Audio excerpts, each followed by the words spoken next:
Pada kesempatan kali ini saya akan bahas tentang user defined function, yaitu sebuah fungsi yang kita buat sendiri. Nah, selama ini dari video awal sampai akhir kita menggunakan function yang telah ada di MATLAB,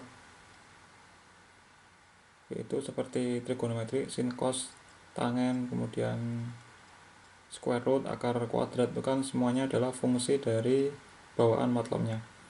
Nah, dengan user defined function ini kita bisa membuat function yang sesuai keinginan kita sendiri. Jadi kita bisa buat fungsi sendiri. Dan cara penggunaannya pun sama dengan ketika kita menggunakan function yang sudah ada di MATLAB-nya. Nah, bagaimana cara membuatnya?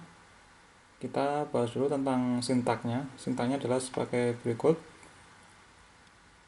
Jadi nanti untuk membuat user defined function kita gunakan script file atau m file. Jadi kita membuat m file kemudian kita simpan. Nah, dalam script file itu di baris pertama, line pertama itu kita harus menggunakan sintak seperti ini. Jadi kita menggunakan kata function pakai huruf kecil semua. Kemudian kita gunakan kurung kotak. Ini adalah variable outputnya. Kemudian kita kasih sama dengan, kemudian ini adalah function name, jadi nama fungsinya. Yang nanti kita panggil adalah yang ini, function name-nya ini. Kemudian dalam tanda kurung biasa, input variable. Nah, jadi ini adalah output, ini adalah input. Ini adalah nama fungsi dan ini kata yang harus ada di baris pertamanya, seperti ini. Nah, function name ini yang kita telah buat di script file atau m file itu kita harus simpan dengan nama yang sama dengan function name ini. Jadi misalkan ini nanti kita beri nama misalkan luas lingkaran, berarti nanti kita harus simpan dengan nama luas lingkaran .m gitu. Jadi nama file harus sama dengan nama functionnya. Nah, kemudian kalau kita mau membuat function sendiri, kita harus cek apakah sudah ada function yang mau kita buat itu. Namanya apakah sudah dipakai oleh MATLAB maupun di folder kita yang mau kita buat programnya. Jadi kita harus cek apakah sudah ada atau belum. Kalau belum ada berarti aman, kalau sudah berarti kita harus pakai nama yang lain. Nah, cara ngeceknya kita bisa menggunakan command atau function exist, kemudian kita cek nama function yang kita gunakan, yang akan kita gunakan. Kalau nanti hasilnya 0 berarti belum ada, kalau selain dari 0 berarti dia sudah ada. Nah, jadi di baris pertama adalah ini. Yang kita tulis adalah function, output variable, nama fungsi, dan input variabelnya.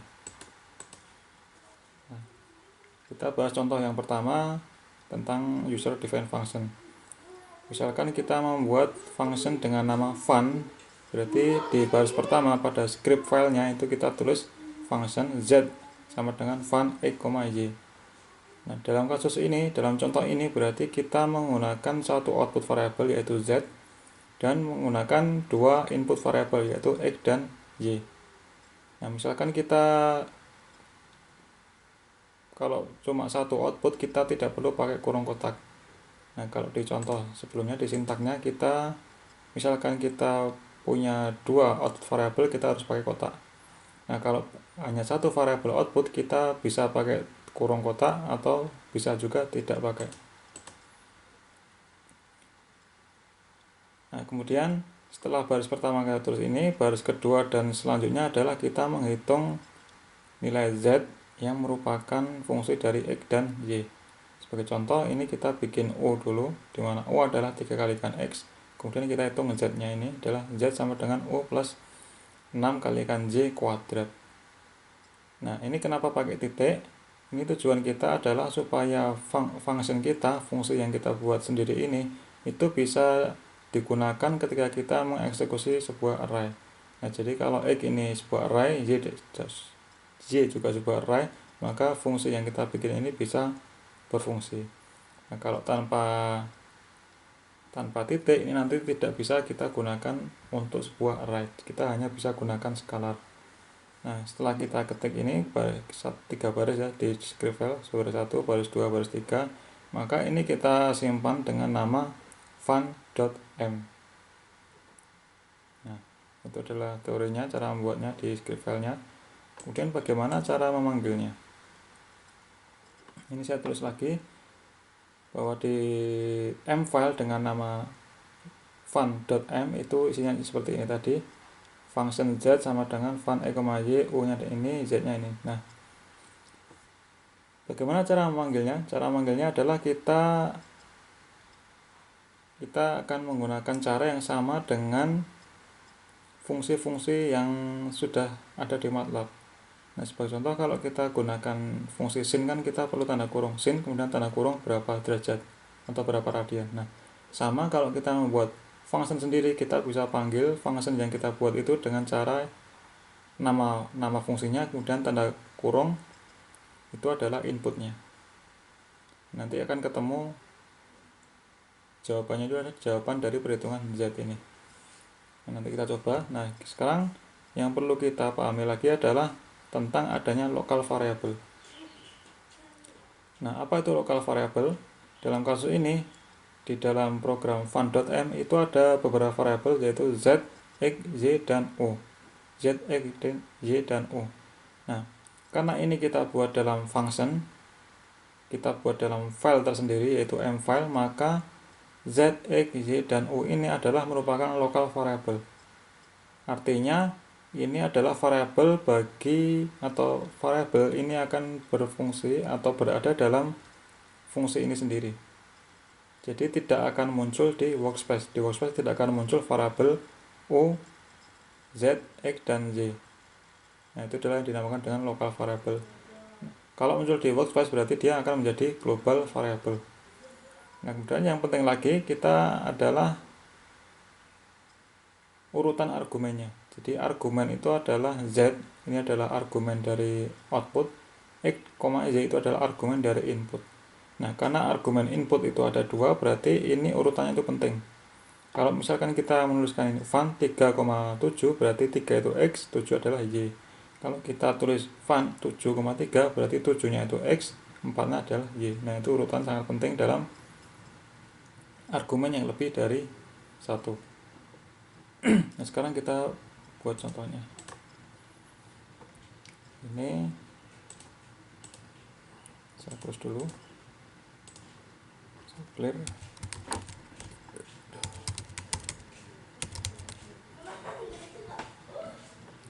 Nah, kita bikin function user defined function itu kita harus buat dalam m file. M filenya caranya kita tinggal klik, kelihatan. Nah, kita bisa klik sini, new script, klik. Nah, nanti akan muncul window editornya. Kita besar lagi.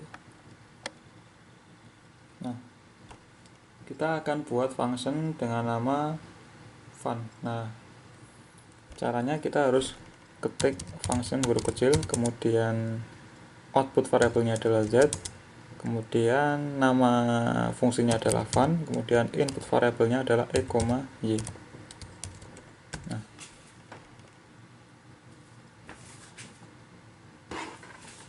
kemudian kita harus mendefinisikan z itu rumusnya apa sebagai variabel, sebagai fungsi dari x, y.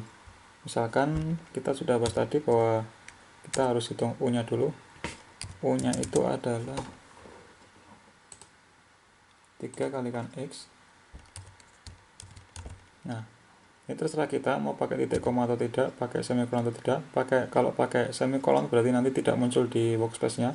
Kalau tanpa semikolon berarti nanti muncul di workspace. Nah, dalam hal ini karena yang kita utamakan adalah z, berarti u nya tidak kita tampilkan. Kemudian kita ketik y sama dengan kita tujuannya adalah z. Z nya adalah u tambah 6y kuadrat. U ditambah 6 kalikan z. Nah, kita harus pakai titik supaya nanti bisa berfungsi pada sebuah array. Nah, kita sudah selesai mendefinisikan z sebagai fungsi dari x dan y. X sudah ada di sini, y sudah ada, z sudah ada, berarti sudah komplit. Nah, ini kemudian kita harus simpan. Kita harus simpan dengan nama fun, karena ini namanya adalah fun. Kita klik file, save as, kita kasih nama fun. Nah ini secara otomatis defaultnya masih muncul fun, kita tinggal save. Karena saya udah buat, ini di replace saja. Nah, sekarang kita cek apakah sudah ada function fun exist fun. Nah sudah, nilainya bukan 0, berarti dia sudah ada sebuah file dengan nama fun atau function fun. Nah jangan lupa file fun ini kita harus simpan itu di current folder. Nah ini current foldernya adalah MATLAB X. Nah yang fun tadi ini adalah sudah muncul di MATLAB X, berarti kita bisa panggil fungsi ini karena dia dalam current foldernya. Sekarang kita gunakan function ini. Nah kita lihat workspace-nya adalah 0. Nah, sekarang kita mencari fun, x-nya adalah 3, y-nya adalah 7.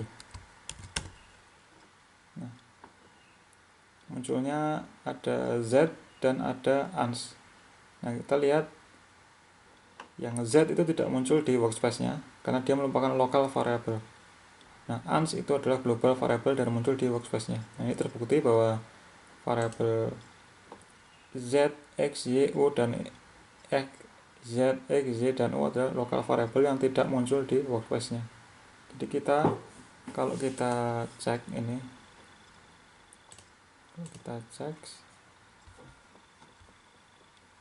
misalnya mau ketik z, maka akan error, u error, x error, y error. Tidak, fungsi yang tidak didefinisi atau variabelnya tidak ada. Nah ini kita perbaiki lagi supaya tampilannya tidak terlalu banyak. Yang z juga kita semikolon supaya tidak muncul di workspace-nya. Kita save.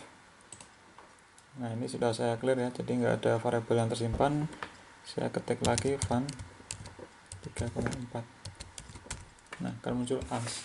Nah ini tersimpan dalam variabel ans.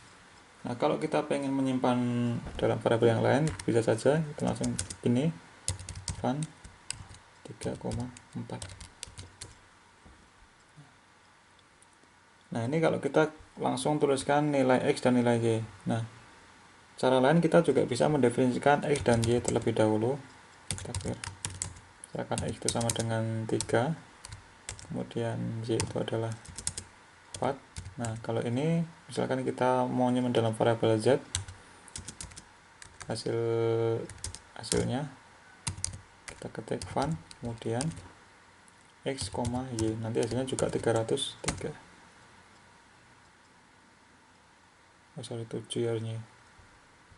Kalau y nya itu 7, nanti hasilnya juga sama kayak tadi, yaitu 303. Nah selain kita bisa gunakan seperti ini, kita juga bisa aplikasikan array. Karena di rumus yang kita bikin tadi, di scriptnya kita gunakan titik pangkat, berarti kita bisa gunakan array. Jadi ketika x nya itu array, y nya array, maka u nya array, z nya juga sebuah array. Misalkan kita clear, kita mau menghitung fun, kemudian kita kasih array 1, 2, 3. Ini array x nya, kemudian array y nya adalah 3, 2, 1. Nah maka hasilnya juga 3, yaitu dimana hasil yang pertama itu adalah x nya 1, y nya 3. Hasil yang kedua adalah x nya 2, y nya 2. Kemudian hasil yang ketiga adalah x nya 3, y nya 1, 15. Kita cek coba ketika kita gunakan fun 3,1, maka hasilnya akan 15. Ya, terbukti benar. Nah itu adalah contoh yang pertama. Kita clear dulu. Kita masuk ke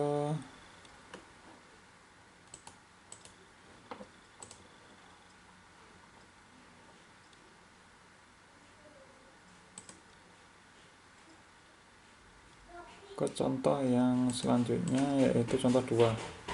Nah, ini adalah sebuah contoh ketika argumen inputnya adalah satu, ini satu argumen yaitu R, dan output argumennya itu ada dua, yaitu luas dan keliling. Nah, ini sebuah contoh kita membuat function untuk menghitung luas dan keliling sebuah lingkaran. Nah, oleh karena itu nanti di baris pertama di M-file-nya kita tulis function, kemudian ini adalah variabel outputnya, karena lebih dari satu kita gunakan kurung kotak. Nah, variabel yang pertama adalah luas, variabel yang kedua adalah keliling, kemudian nama fungsinya adalah lingkaran, dan ini adalah variabel inputnya yaitu R. Nah, setelah kita menulis baris pertama, baris selanjutnya adalah kita harus mendefinisikan apa persamaan luas dan keliling yang merupakan fungsi dari R.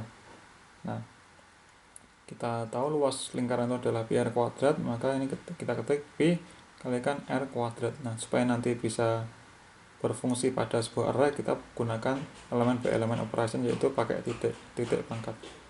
Nah, kelilingnya kan tidak ada pangkatnya, ke perkalian ya, berarti tidak perlu elemen elemen.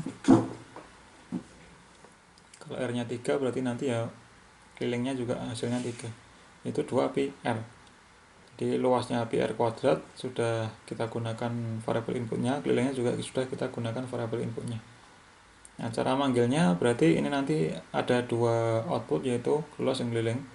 Kalau kita pengen menyimpan variabel luas dalam A, kita menyimpan nilai keliling B, berarti kita ketik A, B lingkaran, ini adalah jari-jarinya.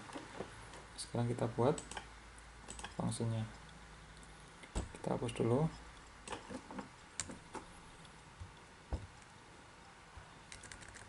Variabel outputnya adalah luas dan keliling.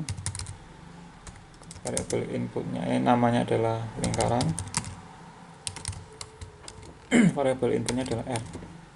Nah, lalu kita harus definisikan apa itu luas, apa itu keliling sebagai fungsi dari R.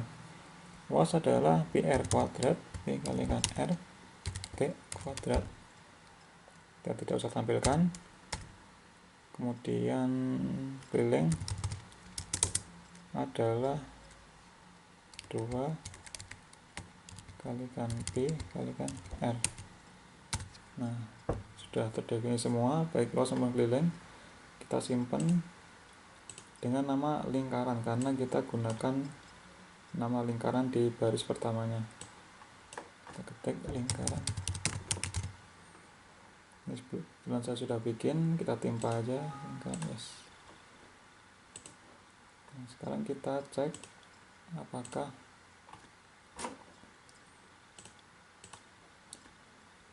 apakah fungsi lingkaran itu sudah ada. Nah, sudah ada. Sekarang kita gunakan, kita clear dulu. Sekarang kita mencari luas dan keliling lingkaran dengan jari-jari R, berarti kita bisa gunakan ini lingkaran dengan jari-jari 4. Nah, berarti luasnya adalah 50, kelilingnya adalah 25. Juga bisa kita gunakan gini, keliling bebas, nama variabel lingkaran 4. Nah, luas dan keliling. Nah, seperti itu kalau kita mau membuat fungsi yang outputnya lebih dari 1.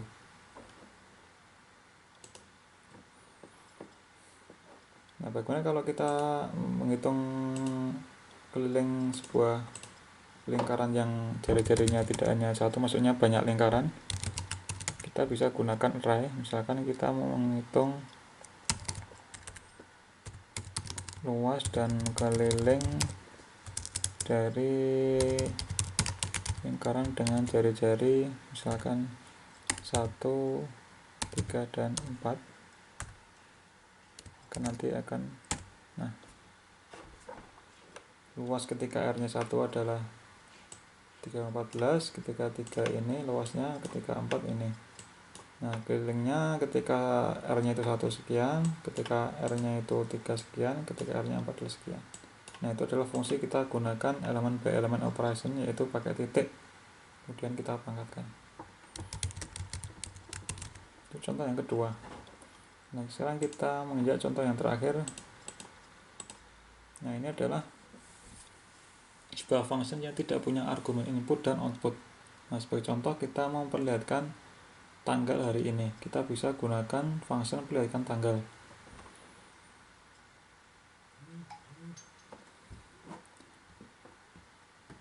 Nah, di MATLAB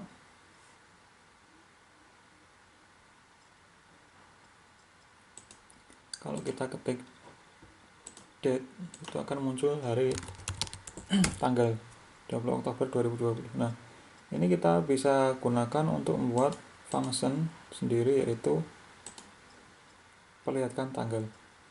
Nah, caranya di baris pertama kita gunakan function kemudian perlihatkan tanggal. Nah, ini kan tidak ada input dan outputnya. Nah, ini berarti kita di baris pertama itu kita hanya memberitahukan bahwa ini sebuah function dengan nama perlihatkan tanggal. Nah, kemudian apa perintah selanjutnya? Perintah selanjutnya itu adalah kita menampilkan date. Jadi hari ini itu adalah date. Kita tampilkan sebuah tampilan yang isinya adalah variabel hari ini, tapi ini merupakan variabel lokal variabel, itu sama dengan date-nya. Nah, cara panggilnya gimana? Ini masih tanda tanya, yang kita coba dulu apakah benar seperti ini.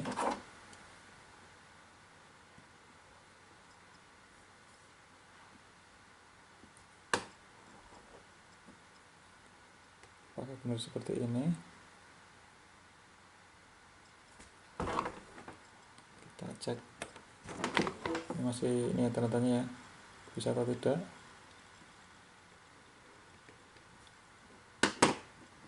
Kita buat fungsinya dulu, perlihatkan tanggal. Berarti ini kita hanya baru menunjukkan bahwa ini sebuah function dengan nama perlihatkan tanggal. Nah, isinya adalah kita menampilkan hari ini adalah date. Ini adalah variabel lokal hari ini, kemudian isinya adalah date. Kita coba, kita simpan, namanya adalah perlihatkan tanggal. Itu sudah saya bikin, kita timpa aja. Nah, sekarang kita coba di command window-nya.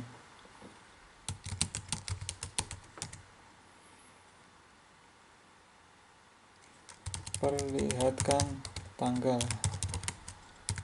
Nah, akan muncul hari ini, yaitu 20 Oktober 2020. Nah, ini kalau kita lihat, ini tidak muncul di global variable, berarti ini tidak muncul atau tidak tersimpan dalam variabel workspace-nya. Jadi ini local variable. Coba kita ketik. Ini kita buktikan bahwa ini adalah local variable.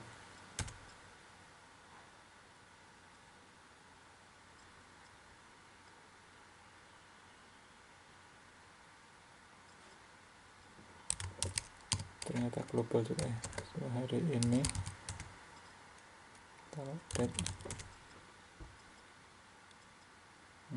Kalau kita ketik date baru dia tersimpan ans. Kalau ini, nah saya nggak tahu ini hari ini tuh dia tidak masuk dalam workspace, tapi bisa kita panggil. Nah, saya nggak paham ini artinya apa ini. Gimana kalau kita kasih variabel baru, misalkan tanggal.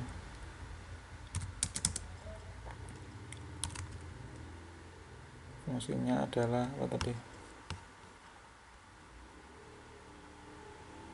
Perlihatkan tanggal.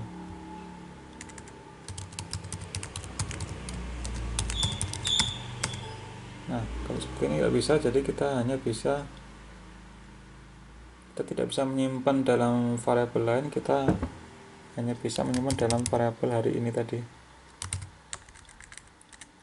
Perlihatkan tanggal. Nah, muncul hari ini adalah 20 Oktober 2020. Kita ketik hari ini. Nah, seperti itu fungsinya. Nggak tahu kenapa ini tidak muncul di workspace, karena dia merupakan local variable, tetapi kok bisa muncul di sini. Atau saya coba yang tadi, yang kalau kita ketik fun gini, 4 muncul defense ya, nggak tahu lah ya, seperti itulah contohnya lah. Demikian, semoga bermanfaat. Sampai ketemu di video selanjutnya.